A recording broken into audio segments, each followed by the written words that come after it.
Fala, rapaziada, hoje a gente vai corrigir aqui a prova do Colégio Naval, parte de História. Quis pegar a última questão de Geografia porque eu acho que ela é muito boa para a gente analisar a parte histórica também, né? E a questão ela vai falar o seguinte: a evolução das fronteiras brasileiras está relacionada a disputas territoriais.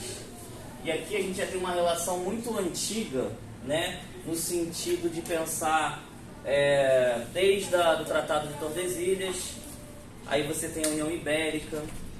A União Ibérica faz o Tratado de Tordesilhas cair por terra, né?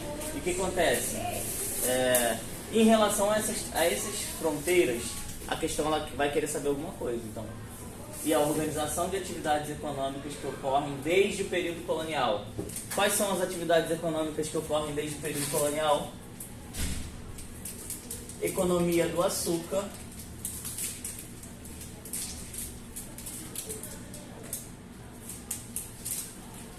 economia do ouro,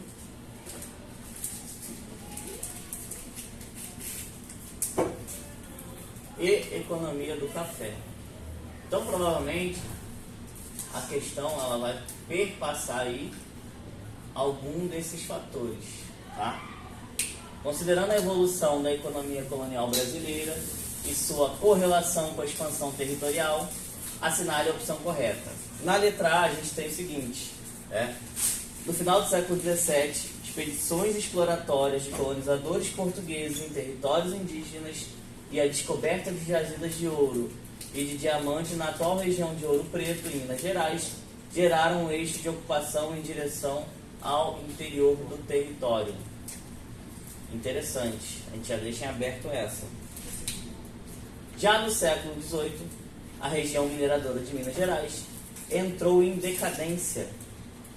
Questão falsa, porque no século XVIII a região mineradora não entrou em decadência. Pelo contrário, ela estava vivenciando seu maior auge de produção. E a cafeicultura se tornou a atividade econômica mais importante. E isso só vai acontecer no século XIX. Já no início do século XV, a Amazônia passou a ser alvo de interesse de várias potências, como Inglaterra e França. Fato que levou o governo de Portugal a estimular a criação de núcleos coloniais e a sua efetiva ocupação. Olha, de Amazônia para lá, tá tudo certo, realmente, os franceses eles até tentaram invadir, mas não a Amazônia, a Amazônia está errada. A Amazônia ainda, no século XV, ela ainda não era explorada, tá? E aí você tem a letra D. Instalação de centros administrativos e o desenvolvimento da produção canavieira nas terras férteis do oeste do atual estado de São Paulo, ao longo do século XVI e XVII, consolidaram a economia e a ocupação da região sudeste. Isso aqui também não aconteceu nesse momento e a consolidação da economia na região ela vai se dar pela produção de café e não pela produção canavieira. E a letra E, vou pedir para a minha produção subir um pouquinho, por favor, produção. Entre o século XVII e o início do século XIX, a região centro-oeste foi considerada o eixo do desenvolvimento socioeconômico nacional. Não, foi a região sudeste, não a região centro-oeste. Então, é uma questão que é da geografia, mas que ela tem muita coisa boa para a gente pensar em relação à história. E aí a gente fica com a correta, que na verdade é a letra A. No final do século XVII, expedições exploratórias de colonizadores portugueses em territórios indígenas. O que é isso? Isso aqui são as bandeiras. E as bandeiras, elas são extremamente importantes para a gente entender a própria expansão territorial do Brasil. O que acontece? As bandeiras elas começam no pós-União Ibérica. No pós-União Ibérica, o que tinha acontecido com o Tratado de Tordesilhas? Ele tinha caído por terra. Então, muitos colonizadores começam a organizar essas expedições exploratórias em territórios que pertenciam a indígenas. E quem são essas pessoas? Os bandeirantes. E aí, culminou na descoberta de ouro e diamante na região sudeste. Lembrando que essa expansão ela vai continuar durante o século XVII, XVIII, XIX. Então, aí a gente fica com a letra A. Questão 26. Né? Exatamente.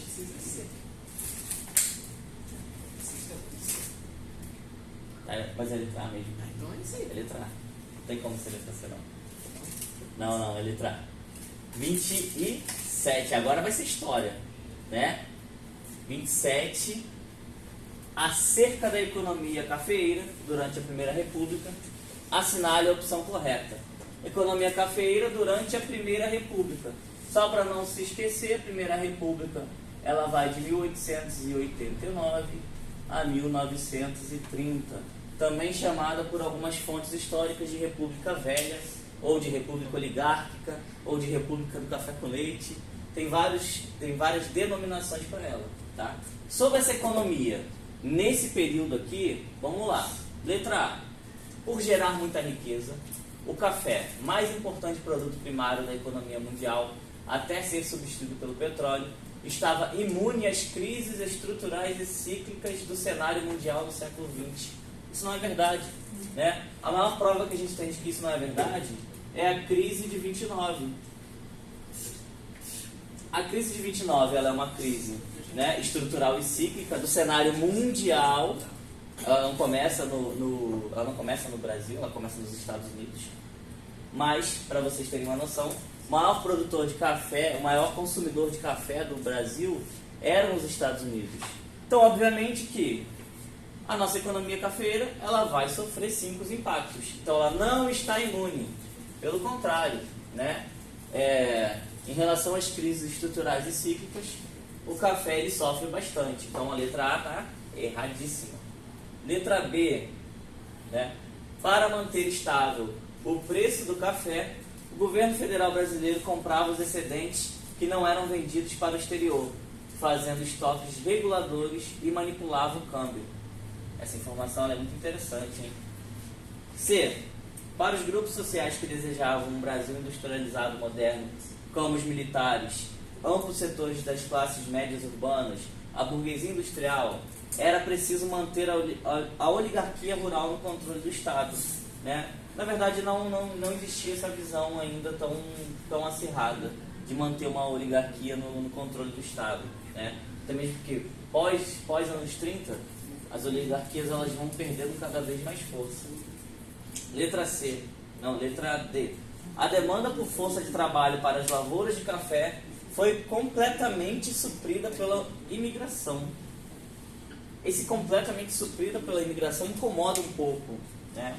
Porque a mão de obra, né? a demanda pela mão de obra escravizada não foi totalmente suprida pela imigração. Tá? Letra E. Os italianos foram o principal grupo que forneceu mão de obra para a lavoura de café. Os subsídios oferecidos pelo governo paulista eram considerados bastante satisfatórios. Tem um problema muito sério aqui. Os subsídios oferecidos pelos cafeicultores, pelo governo, não eram tão satisfatórios assim. Né? Muitas das vezes esses imigrantes eles acabavam até mesmo ficando presos àquela terra, trabalhando de forma análoga à escravidão. Então, a gente tem aí, né, a correta, a letra B.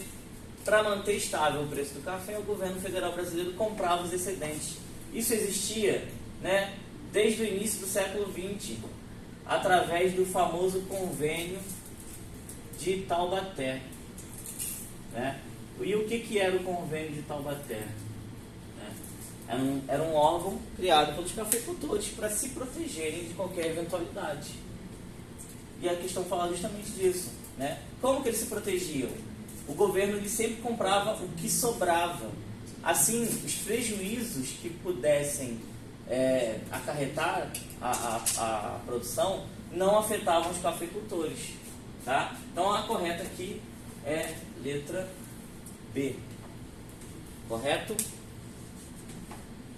Pode passar para mim 28. É verdade, já estava 28. Aqui a gente vai colocar verdadeiro ou falso, né? Com relação às consequências de assédio do Império Português a partir de 1808 estar estabelecido em uma pequena cidade colonial. Que pequena cidade colonial é essa, gente? Rio de Janeiro, né?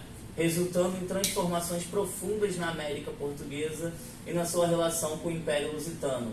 Coloque F, falso, ou V, verdadeiro, nas afirmativas abaixo e assinale a opção correta. Então a questão, ela vai tratar da vinda da corte portuguesa, já dá para ver, porque o contexto aqui é 1808, né? Da vinda da corte portuguesa, da sede do Império Português, né? A questão, ela vai querer saber sobre as consequências disso. Então vamos lá. Primeira afirmação: manteve-se um dos principais elementos que marcavam a relação da América com Portugal, o exclusivo metropolitano. Isto é, apenas portugueses podiam fazer comércio com a colônia e apenas eles tinham permissão de desembarcar em seus portos. Essa afirmativa, ela é falsa, né? E por que ela é falsa? Uma das primeiras medidas de Dom João VI, assim que ele pisa no Brasil, é romper com o monopólio comercial, romper com aquela questão do pacto colonial em que o Brasil só podia fazer comércio com Portugal. Isso não acontece mais. Pelo contrário, uma das primeiras coisas que ele faz é abrir os portos às nações amigas. E leiam-se por nações amigas Inglaterra, tá? Então, essa afirmação ela não é verdadeira a partir do momento que ela fala que se manteve a exclusividade do comércio entre Portugal e Brasil. Não, essa exclusividade ela deixa de existir, tá? Então essa é falsa. Em relação ao comércio, foram os ingleses os mais beneficiados por sua dianteira industrial e sua aliança política com os portugueses. Os manufaturados ingleses eram os principais produtos que adentravam os portos da América Lusitana. E aí vamos parar para pensar nessa afirmação aqui. Primeira coisa que ele fala, né, os ingleses foram os mais beneficiados.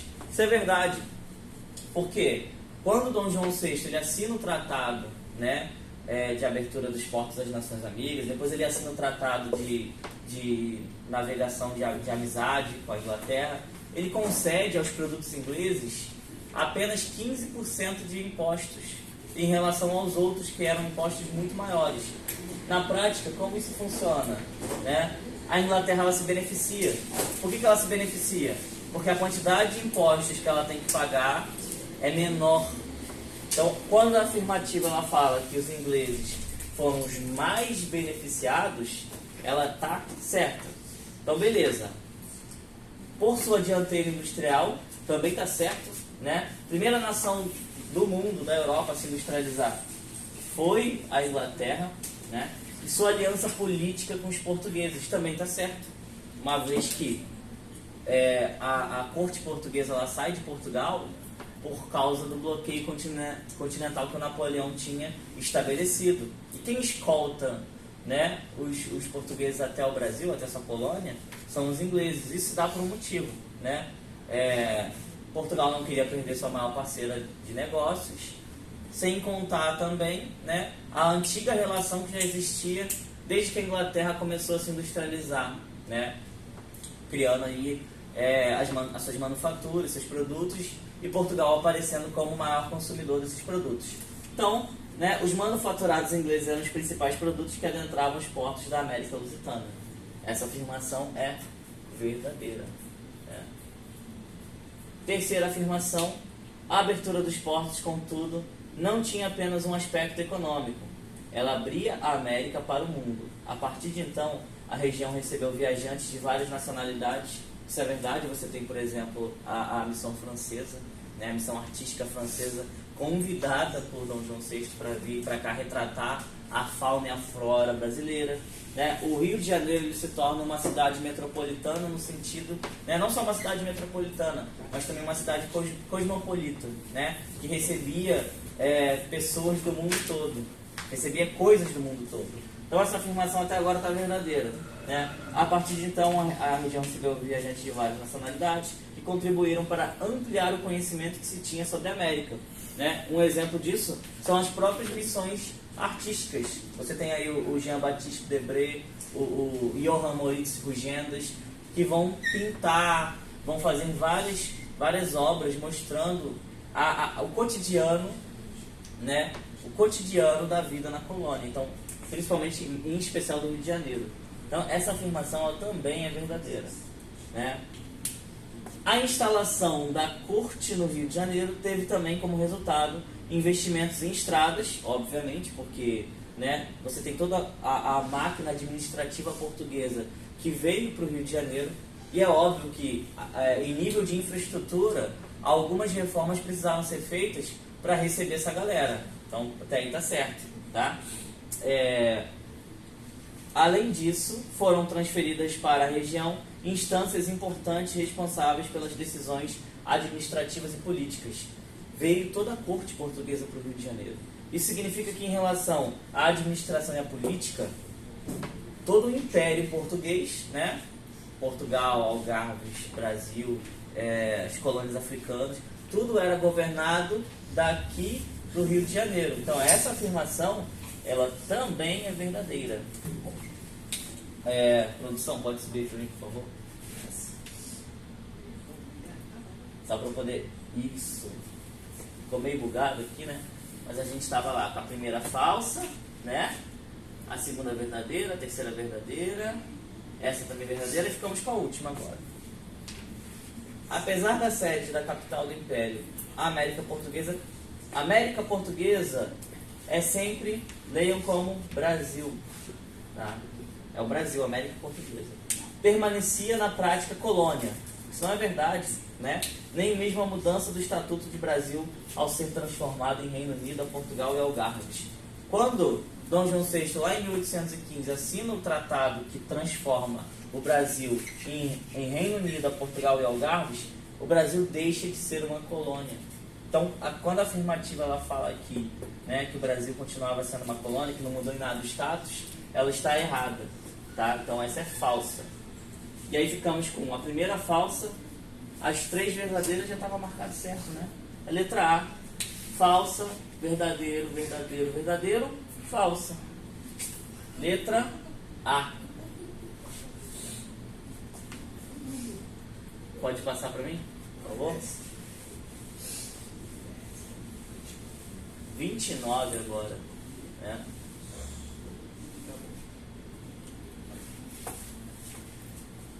Após o fim do tráfico, os cafeicultores, tanto de São Paulo como do Vale do Paraíba, recorreram à compra de escravos no território brasileiro. Tinha início outro tipo de tráfico negreiro, um tráfico interno, isso é importante, né? Que ficou conhecido como tráfico interprovincial. A lei que proibiu o tráfico, né, vai fazer com que diminua-se drasticamente a quantidade de escravos que vinham da África. E o Brasil, os cafeicultores principalmente, eles passam a recorrer a trocas de escravo entre as províncias. Daí o nome tráfico interprovincial. A partir de 1860, a questão da escravidão retornou ao centro das discussões nacionais.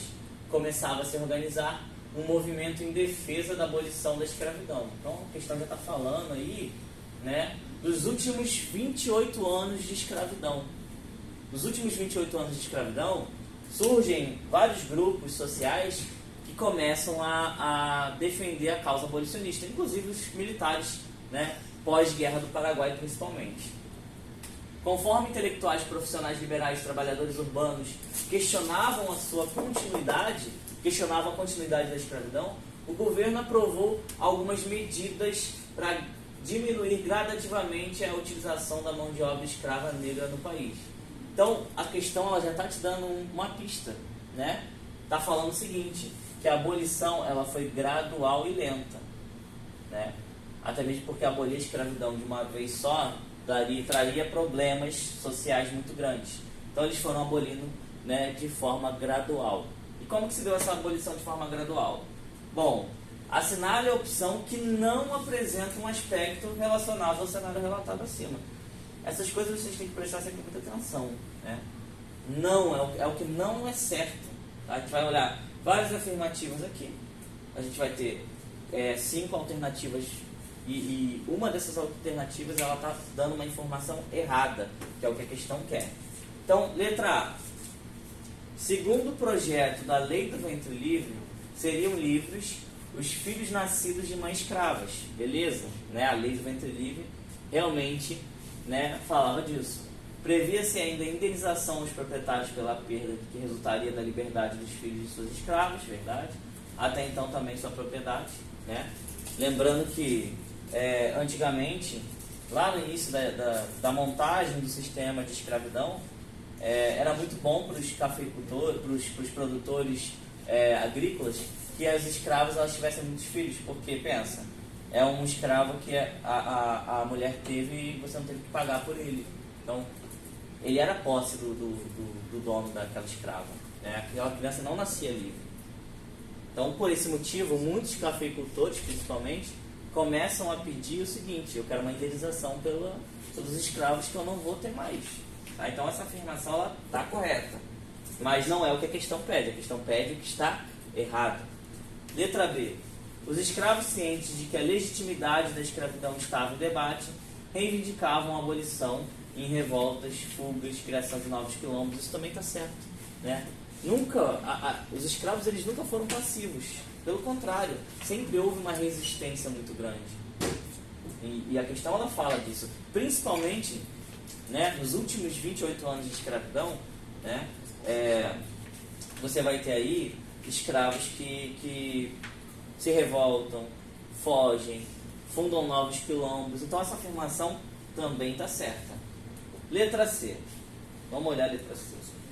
A abolição da escravatura ela foi importante porque trouxe igualdade perante a lei para todos os brasileiros, independente de sua origem étnica, e também por, na prática, igualar os ex-escravos e seus descendentes aos demais cidadãos brasileiros. Lembra que a questão queria o que não estava certo? E a gente acabou de encontrar isso, né? A abolição da escravidão, ela não trouxe igualdade perante a lei, isso é mentira, tá? Ela não igualou os ex-escravos e seus descendentes aos demais cidadãos brasileiros. Pelo contrário, né? Não houve, ao fim da escravidão, nenhuma política de reparação, nenhuma política de amparo. Pelo contrário, né? Nem votar esses escravos podiam votar, tá? Pode subir aí para mim, para a gente ler a letra D? Letra D, né? Só para a gente confirmar, porque aqui a gente já sabe que o que está errado nisso aqui, sobre a abolição, é isso aqui, né? A abolição ela não foi uma garantia de igualdade. É o que a alternativa está querendo dizer. Letra D. A lei dos sexagenários, aprovada em 1885, dava liberdade aos escravos com mais de 60 anos, isso é verdade. Ao contrário do que se esperava, essa lei acabou por desamparar muitos escravos idosos. Isso também é verdade. Pensa num cenário, né, em que dificilmente um escravo ele conseguia viver até os 60 anos. E apesar disso, né, conseguiu sua liberdade.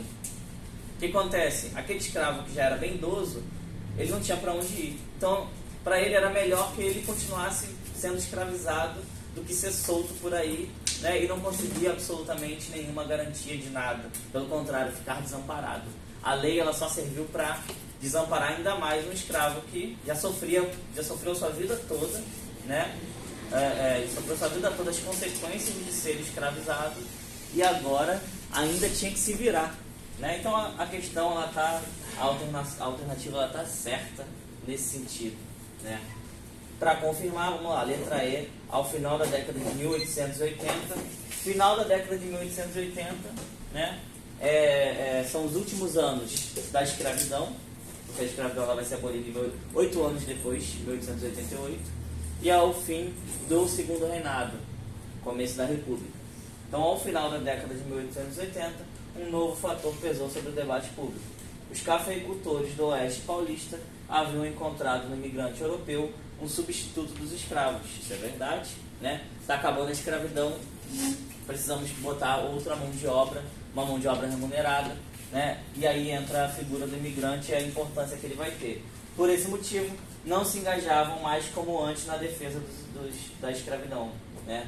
Então, por saberem, né, que a escravidão está prestes a ser abolida, muitos cafeicultores passam a pensar assim, já que não tem mais o que fazer, né, não vou me opor tanto assim à escravidão.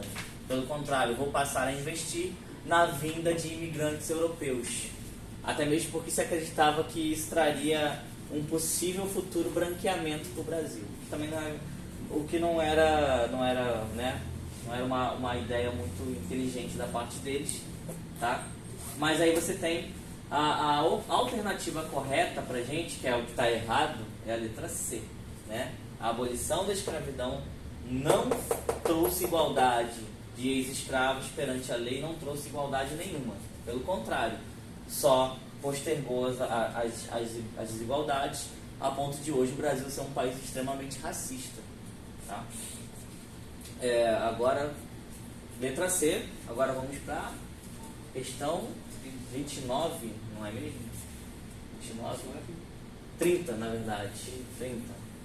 Tá acabando a prova. A respeito da chegada do comandante Cabral, acompanhado de seus homens à costa baiana em 1500, analise as afirmativas abaixo. Então a questão ela vai falar sobre a chegada dos portugueses ao Brasil lá em 1500. Vamos olhar as afirmações. A chegada de Pedro Álvares Cabral ao Brasil em 1500 correspondeu à pronta integração do novo território à economia de Portugal? Não, né? Não foi bem isso. Pelo contrário, o Brasil ele ficou levemente ignorado por alguns anos até ser realmente integrado à economia de Portugal. 2.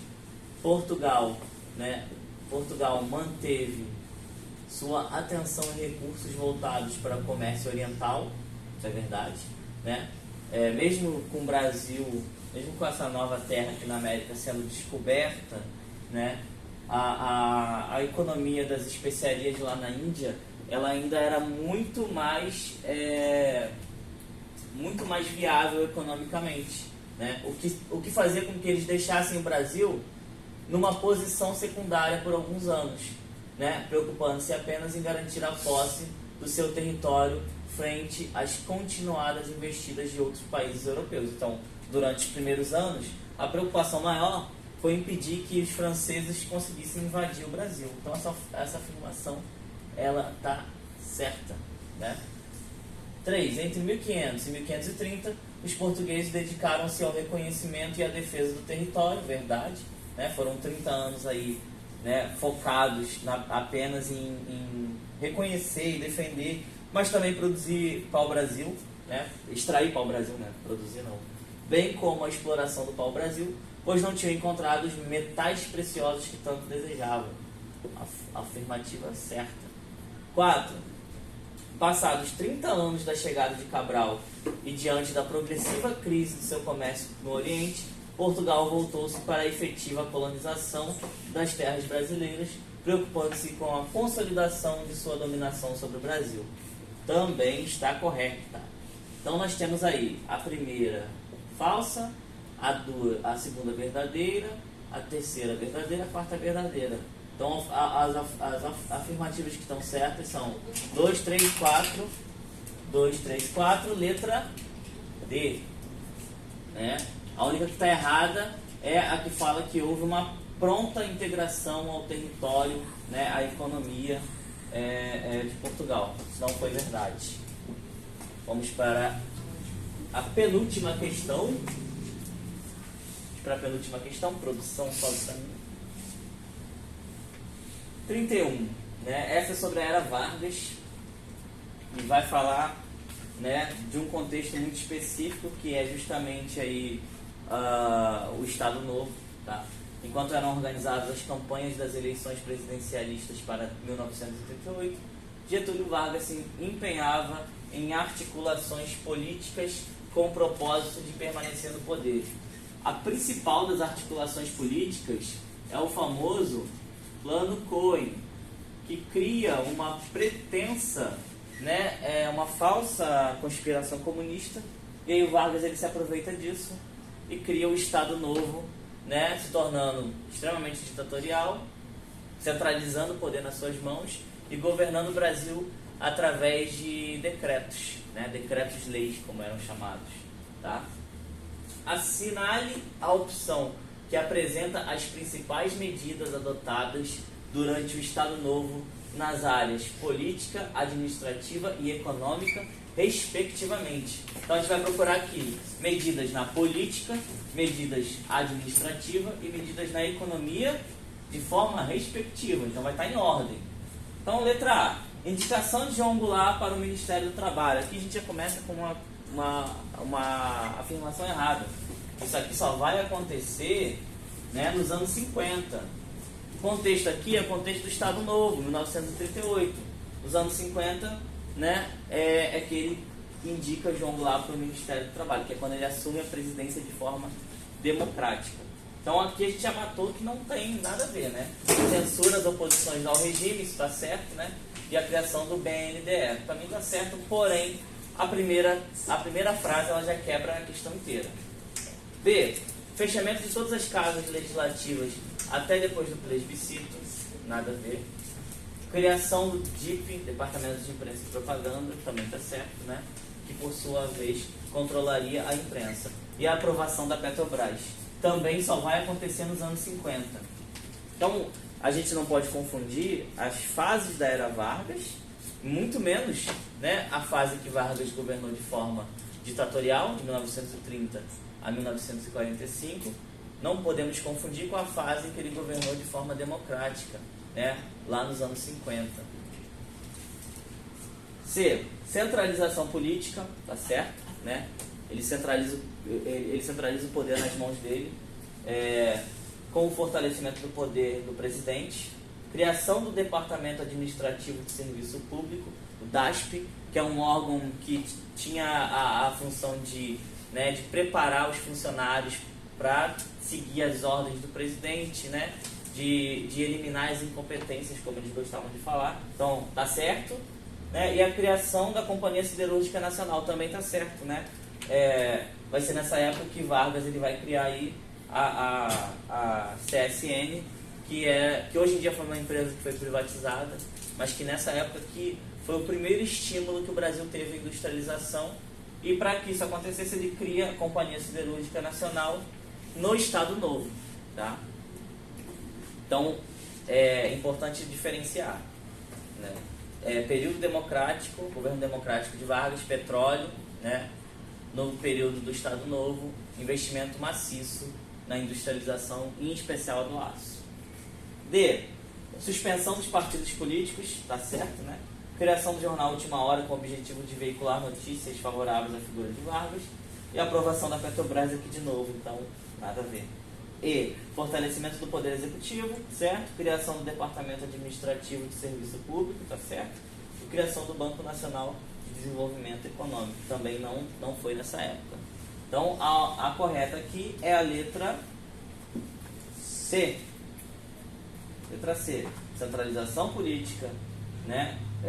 Com fortalecimento do poder do presidente, criação do Departamento Administrativo de Serviço Público e criação da Companhia Siderúrgica Nacional. Vamos para a próxima e última agora.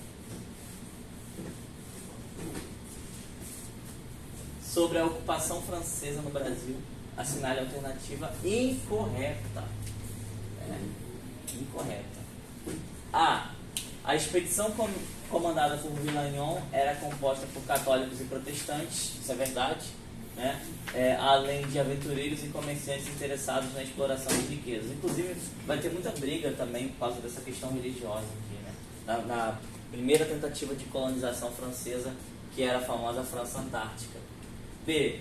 No início, os colonos franceses encontraram dificuldades para viver na nova colônia, os alimentos eram escassos e a situação foi agravada pelos trabalhos extenuantes, tá certo também, né? Letra C.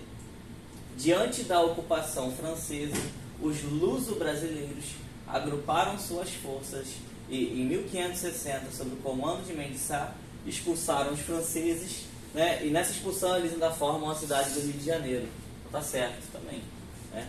Letra D. Ao contrário da experiência da França Antártica, na França equinocial não ocorreram conflitos religiosos, né? Todas as tentativas de colonizar houveram conflitos religiosos, sim.